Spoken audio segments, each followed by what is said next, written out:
อันนี้คือน้ำตกตาลเนี่ยที่มาปากซองแข่งอุปสรรคมาดูคนเนี่ยนั่นเองนานน่าจะร้ายในขึ้นมาถ่ายเลยเชิงลงไปอีกประมาณ60 เมตรเนาะลงไป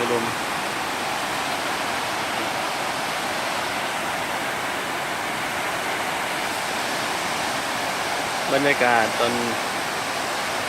มาอยู่ข้างบนกันบรรยากาศเนี่ย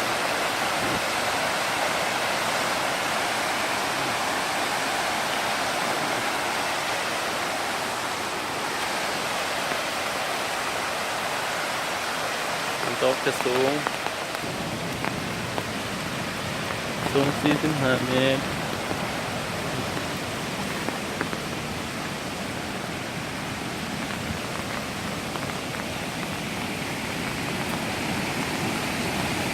อยู่ข้างล่างมันอยู่น้ำตกไกลๆ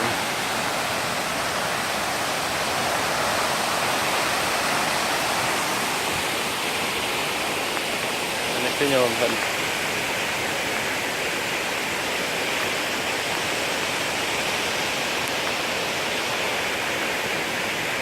อาจจะคนเสียมาเที่ยว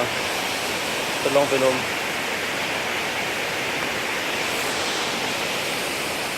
บรรยากาศอองขางเนาะนี่จะละอองน้ำเลยนะกับหมอก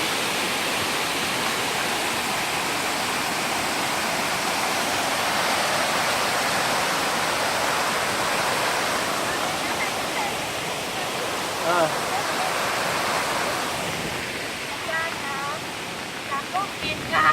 ฮะ จับลูกผิด นั่นบ่ว้าย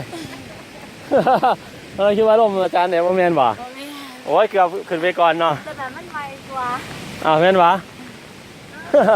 เข้าใจหลายๆเด้อถ่ายรูปให้ไม่ออกเพิ่นเนี่ย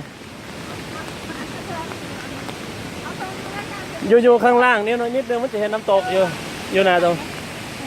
เนี่ยจะเอาไปส่ง นี่อยู่มองท่าขึ้นนี่มันจะเห็นน้ำตกแล้วนึงนี่บนทางลงนี่